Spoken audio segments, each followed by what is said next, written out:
O que podemos aprender sobre o processo de sucessão do ministério profético de Elias para Eliseu? Quais são as características que Elias tinha e Eliseu também tinham nesse processo e que podemos aplicar e considerar em nossas vidas para os dias de hoje? Bem, questões como estas e muitas outras você vai aprender hoje na Escola Biblicast. Acompanhe comigo. Olá, seja muito bem-vindo à Escola Biblicast. Quem vos fala é o professor Roberto Penha, faço parte da Igreja Evangélica Assembleia de Deus no estado do Rio Grande do Norte, liderada pelo pastor Martim Alves da Silva. Convido você para hoje, na Escola Bíblica Dominical, a nossa EBD, aprender um pouco mais sobre a lição do número 6, que tem como título O Profeta Elias e Eliseu, seu sucessor, que faz parte do grande tema desse terceiro trimestre das lições bíblicas adulto da CPAD, intituladas O Plano de Deus para Israel em meio à infidelidade da nação. Esta aula, o conteúdo aqui apresentado no formato de slides está disponível na descrição do vídeo para que você possa acessá-la por meio do formato PDF e PowerPoint. Também neste link você pode acessar materiais complementares que podem ser úteis para a sua aula de EBD. Além disso, também tem o chat de voz no Telegram, que é todo sábado às 21 horas. Portanto, fica aí um ferramental, possibilidades para que você possa se aprofundar na lição bíblica. Vamos para a nossa aula. Nesta lição 6, em que tratamos uma questão muito importante e muito emblemática, que é o processo sucessório do ministério profético de Elias para Eliseu. Portanto, peço aqui sua atenção para poder aproveitar todo este conteúdo. O textual diz o seguinte, em 2 Reis, capítulo 2, versículo 9. Sucedeu, pois, que havendo eles passado, Elias disse a Eliseu, pede-me o que queres que te faça, antes que seja tomado de ti. E disse Eliseu, peço-te que haja porção dobrada de teu espírito sobre mim. A verdade prática menciona o seguinte, a história de Elias e Eliseu nos inspira a andarmos com pessoas que desfrutam de intimidade com Deus e que por isso vale a pena serem seguidas e imitadas. A leitura diária é uma série de textos bíblicos que recomendo que você considere fortemente estes em sua leitura antes da nossa lição bíblica. A leitura oficial da nossa lição também se encontra em 2 Reis, capítulo 2, do versículo 1 ao 15. E aqui vai ter o panorama do desdobramento de toda a lição bíblica. Essencialmente, vai se basear aqui nesse contexto, certo? Quanto aos objetivos da lição bíblica, temos como objetivo geral o seguinte, descrever o fim da trajetória de Elias e o começo do ministério de Eliseu. Quanto aos objetivos específicos, expor o final do ministério de Elias e destacar o pedido destemido de Eliseu, bem como também, com objetivo específico, registrar a concretização do início do ministério de Eliseu. No tópico 1 da nossa lição bíblica, que trata sobre a despedida de Elias, no subitem 1, que fala sobre o ministério de Elias termina, eu queria destacar aqui alguns ensinamentos para as nossas vidas. Perceba que nesta aula, inclusive, eu não vou fazer referências a muitos textos bíblicos, pois a própria leitura de 2 Reis, capítulo 2, versículo 1 ao 15, essencialmente, vai nos dar aí grandes ensinamentos. Então, eu vou focar aqui nessa lição bíblica nestes ensinamentos, nessas questões que podemos refletir, certo? E não a análise pura e simplesmente do texto bíblico, certo? A gente vai tentar aqui avançar um pouco mais nesse sentido. Um primeiro deles que eu queria destacar é que grandes homens e mulheres de Deus, e ao longo da nossa lição bíblica, pode ser que em vários momentos eu vou me referir a homens ou grandes homens ou homens de Deus, mas quando me referir dessa forma na lição bíblica, estou aplicando isso para homens e mulheres, tá certo? Só para deixar isso bem claro. Devem pensar sim em como fazer a transição dos seus ministérios, das suas atribuições para os seus sucessores. Um ministério, um trabalho que é executado em que não se pensa como ele pode ter continuidade por meio de uma outra pessoa é um equívoco muito grande. E aqui eu quero estender que esta interpretação, que este tipo de raciocínio não deva se aplicar, que é o que talvez vai incorrer na grande parte do pensamento de muita gente, alguns professores inclusive de EBD e principalmente os alunos, que estamos nos referindo ou pensando apenas e exclusivamente dentro do ambiente eclesiástico. Isso é dentro do ambiente eclesiástico? Sim, lógico que sim. Mas também vai além, em outros ambientes, seja no seu trabalho, seja na sua empresa, seja no seu lar, na sua família. Um outro elemento que devemos considerar é que o legado, a construção de uma reputação, ela também termina. Termina, eu estou falando em vida, né? Lógico que se tem um grande feito, um grande trabalho que foi desenvolvido, ele pode até ficar marcado para a história. E aí temos uma série de homens de Deus que fizeram isso, obviamente, dentro do texto bíblico, e exemplos também fora do texto bíblico. Recentemente estudamos sobre o ministério de evangelista, nossas lições bíblicas, inclusive falei um pouco sobre Billy Graham, uma pessoa que eu particularmente muito admiro quanto à conduta que ele teve. Então, ele preparou também um sucessor. No caso, foi até o filho dele, o Frank Graham. Mas não foi apenas isso. Ele deixou o ambiente pavimentado para que a obra continuasse sem ele. E isso é um exemplo. Percebemos também o apóstolo Paulo, quando instruía Timóteo, instruía outras pessoas, para que o que acontecesse dele eventualmente não estar mais presente, ter pessoas com condições para poder continuar tocando a obra. Elias, de igual forma, outros homens de Deus. Então, isso é muito inerente a uma pessoa que tem uma visão de reino, que tem uma visão de continuidade de uma obra. É que ele sabe que ele vai findar, que ele não vai ter uma vida eterna, ele vai terminar aqui, ele não tem essa vida eterna aqui terrena, ele vai morrer um dia. Então, durante esse período, ele já prepara alguém que pode vir a ser o seu sucessor, aquela pessoa que vai suceder em suas atribuições, suas responsabilidades e seus feitos eventualmente. E aí também não podemos incorrer no erro, talvez, de pensar que os nossos grandes feitos é um gatilho para que a gente continue ou permaneça aqui na Terra.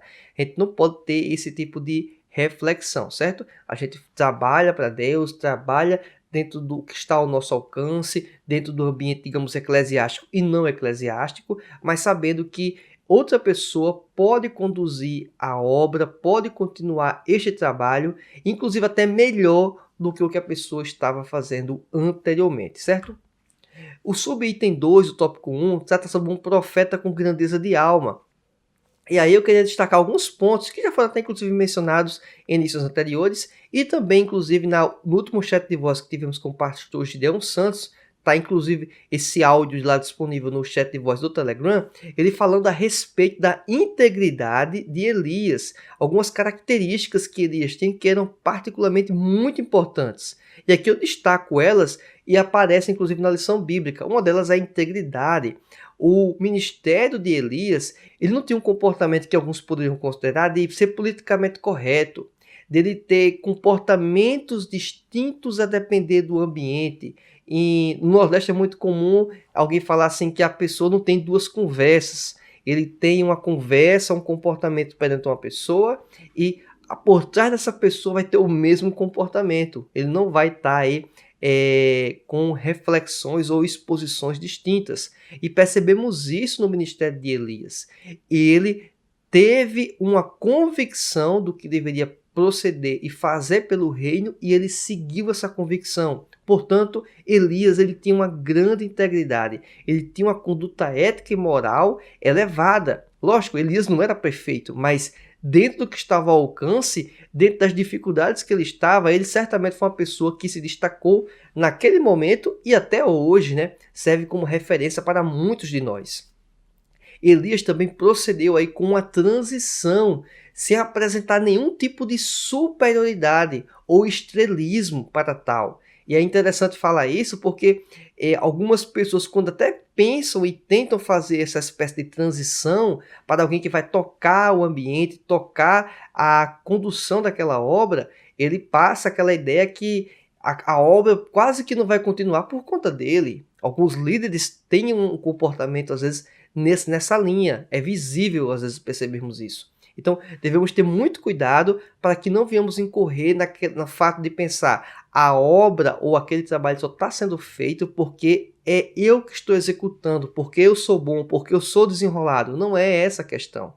A questão é que tem que ser feita a transição e, eventualmente, essa pessoa que vai conduzir depois pode até, inclusive, fazer feitos e obras de impacto superiores ao que foi feito anteriormente. Então, ele identificou também, é importante notar, o fim do ministério dele. O Elias, ele percebeu que estava findando o caminhar dele. E isso é importante, é saber também quando está chegando o nosso tempo.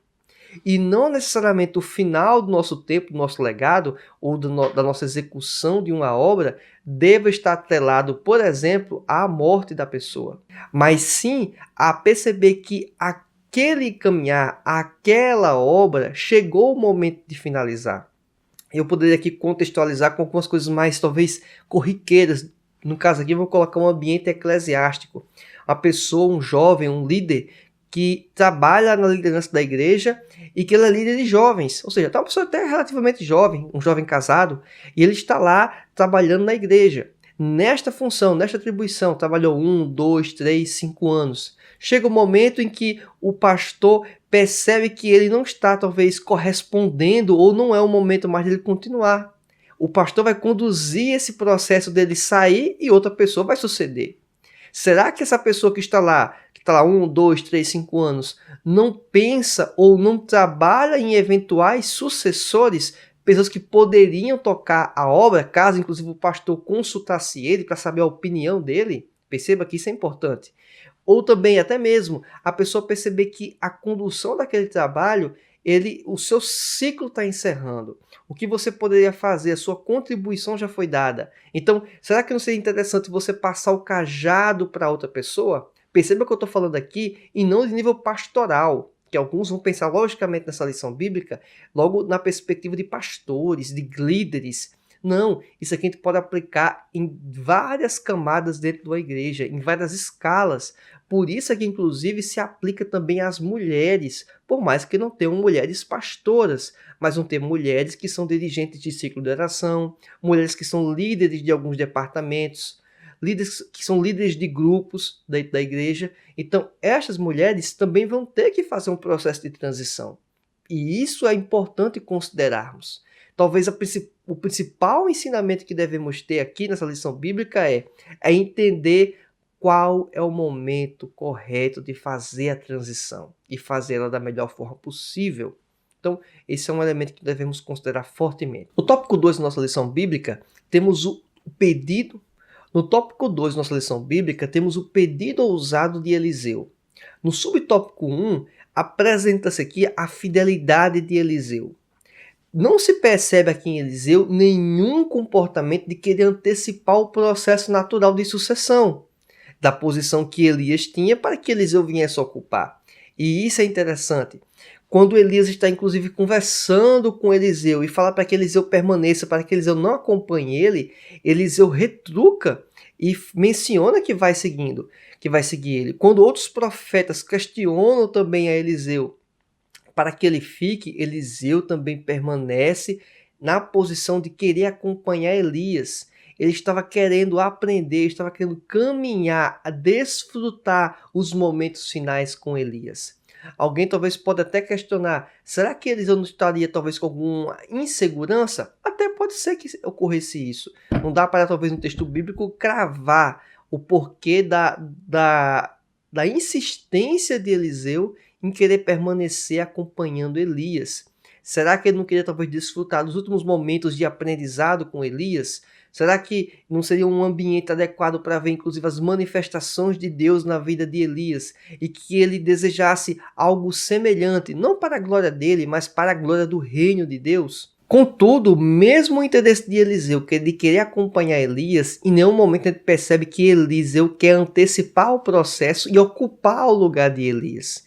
E levando isso em conta para o nosso contexto, para a nossa realidade, vez por outra percebemos que algumas pessoas se perdem pelo desejo exagerado de posição, de poder e antecipam o momento que deveria se exercer a liderança, assumir uma responsabilidade, talvez até assumir uma posição de destaque dentro de um contexto empresarial, dentro de um ambiente eclesiástico, antecipando o momento adequado. E isso, obviamente, vai trazer consequências negativas. Eliseu, ele teve e foi fiel a Elias, enquanto Elias estava ainda na posição de, vamos dizer, profeta maior de Deus perante a nação.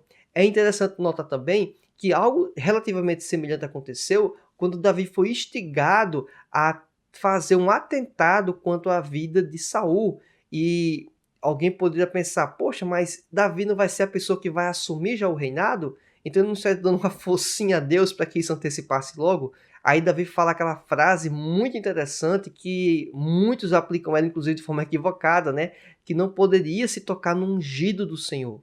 E esse ungido do Senhor aqui que estava se referindo era o rei Saul, o rei civil. Ou seja, Davi soube também esperar o momento de assumir o reinado. Perceba então que esse princípio de esperar o momento adequado, de ser fiel, de ter fidelidade para com aquela pessoa, transcende apenas o exemplo de Elias e Eliseu na Bíblia. Existem outros fatores, inclusive dentro do ambiente civil, de liderança civil. Por isso que eu falo que essa aplicação da lição bíblica, ela é fundamental para o ambiente eclesiástico e fora do ambiente eclesiástico, ou alguns poderiam dizer dentro do ambiente da igreja e o ambiente secular. Por mais que, obviamente, vocês devem já imaginar, quem me acompanha aqui no canal, que possua aqui uma série de restrições quanto a essa divisão de secular e não secular, tá certo? Mas se ao grosso modo fôssemos colocar nesse ponto, realmente deveríamos pensar que o aspecto da fidelidade deve permanecer semelhante em ambos os ambientes, certo? Em todos os ambientes. Outra questão que devemos considerar fortemente no tópico 2 ainda é o subitem 2 que trata sobre a porção dobrada.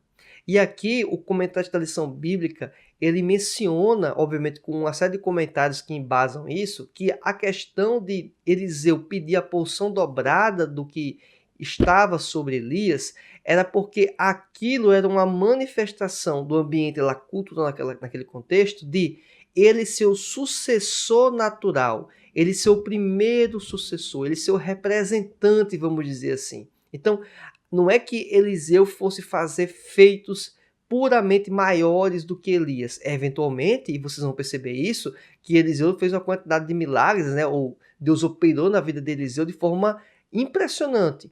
Mas isso foi um fator consequente e não em virtude do pedido específico da porção dobrada. A porção dobrada queria dizer que era uma representação, um simbolismo que ele seria o principal profeta dentro do ambiente que estavam inseridos. E aqui também podemos aprender que Eliseu aprende com Elias o exemplo. Eliseu, ele espelha a conduta de Elias, e isso é muito interessante, para que ele possa o quê? Desenvolver um trabalho semelhante, ou até mesmo melhor. Portanto, quem está assumindo, quem está caminhando sobre o que outras pessoas trabalharam, construíram, deve valorizar o que foi feito anteriormente. E estamos em uma sociedade que muitas das vezes, até mesmo no ambiente eclesiástico, as pessoas mais novas entende-se que estão em um nível de conhecimento, preparo intelectual, acadêmico, psicológico superior àquelas pessoas que iniciaram ou colocaram os fundamentos. Não, devemos sim pensar e considerar essas pessoas também como exemplos. Se podemos eventualmente estar à frente em uma questão ou outra de interpretação, de leitura, positivo isso, mas não devemos desconsiderar os exemplos dos nossos antecessores. Isso serve muito fortemente para a nossa prática diária. Outra questão também no subtópico 3 é que Elias, a inspiração de Eliseu. Será que de fato estamos sendo bons exemplos para inspirar os nossos sucessores? Eu quero agora colocar aqui a gente numa posição contrária. Vamos colocar aqui a gente como preparando os nossos sucessores. Perceba que, vez por outra, aqui a gente fica trocando, né, o ambiente. Né? Uma hora sucessor, outra hora aquele que vai ser, que está preparando, né, o ambiente para o sucessor. Será que estamos sendo bons exemplos? Falei anteriormente que é importante os mais jovens, os que estão iniciando agora, atentar-se para os bons exemplos, para o caminhar dos antigos, dos anteriores, dos mais velhos ou daqueles que antecederam na caminhada. Mas essas pessoas que antecederam a caminhada fazem por onde serem referência? Esse também é uma questão que devemos considerar. Qual vai ser o legado que eu vou deixar para a minha igreja? Qual vai ser o legado que eu vou deixar dentro do meu ambiente de trabalho? Qual vai ser o legado que eu vou deixar para a minha família? Qual o legado que eu vou deixar para a sociedade como um todo? Será que alguém vai poder utilizar em algum modo eu como exemplo? Será que alguém vai poder utilizar de algum modo você como modelo, você como exemplo? Então, é isso que devemos refletir também. Porque hoje eu posso estar sucedendo alguém, hoje você pode estar sucedendo alguém. Daqui a alguns anos é você que está preparando outra pessoa para continuar a obra, para continuar aquilo que você tem feito. Portanto, devemos sim pensar seriamente nestas questões. No tópico 3 da nossa lição bíblica, falamos sobre Eliseu toma a capa de Elias. E no subtópico 1, diz o seguinte: a comunhão de Elias e Eliseu. A importante parceria do mestre com seu sucessor é um elemento importantíssimo, pois a comunhão pavimenta o início da caminhada produtiva pelos sucessores. Ou seja, a caminhada que Eliseu teve com Elias foi uma preparação de Eliseu para que ele pudesse conduzir a obra da melhor maneira possível. É lógico que a gente não está restrito aqui a essa circunstância mais, vamos dizer, final da caminhada de Elias. Tudo indica que Eliseu, de alguma forma, teve contatos anteriores com Elias e que, de alguma forma, usou ele como modelo, como exemplo. Outra questão também que devemos considerar é no subtópico 2, a capa de Elias. A capa de Elias que foi deixada para Eliseu parece representar o que? Uma espécie de transição, o passar do cajado na condução do ministério profético. É interessante notar que o milagre que antecede, vamos dizer, praticamente a ida de Elias, do seu, digamos, arrebatamento, é que ele conseguiu abrir um rio, abriu aquela água e conseguiu passar seco junto com Eliseu. E a primeira manifestação de Eliseu com a capa é fazer algo semelhante. E as pessoas em volta, os profetas em volta, perceberem que aquela autoridade que pertencia a Elias ficou para Eliseu, ou sucedeu para Eliseu. E isso foi uma demonstração para que aquelas pessoas percebessem e enxergassem Eliseu, ele também como uma referência. Portanto, esses ensinamentos julgo eu muito importantes para a nossa caminhada. Caminhando aqui para a nossa conclusão, todo início tem um fim. Terminar a carreira possuindo mais conquistas do que derrotas é um alvo a ser alcançado. E aqui eu quero colocar uma questão emblemática. Quer dizer que sempre vamos ter ou que devemos ter mais vitórias do que derrotas? Não sei se isso de fato é uma verdade, vamos dizer, absoluta. Será que em alguns momentos não vamos ter mais derrotas ou mais perdas? O que é que eu considero como derrota ou perda, né? Então, a gente tem que também refletir um pouco sobre o que seriam esses elementos de derrotas e perdas. É bem verdade que alguns profetas, alguns homens de Deus vão sofrer muito. E para sofrer, digamos assim, alguns vão considerar isso como uma derrota, como um prejuízo. Outros vão entender que aquele sofrimento, aquelas dificuldades, aqueles prejuízos, em detrimento de fazer a vontade de Deus, aquilo foi uma vitória. Portanto, tem que considerar muito bem o que é essas vitórias e o que são essas derrotas, para a gente poder fazer uma análise equilibrada do que são esses termos, tá certo?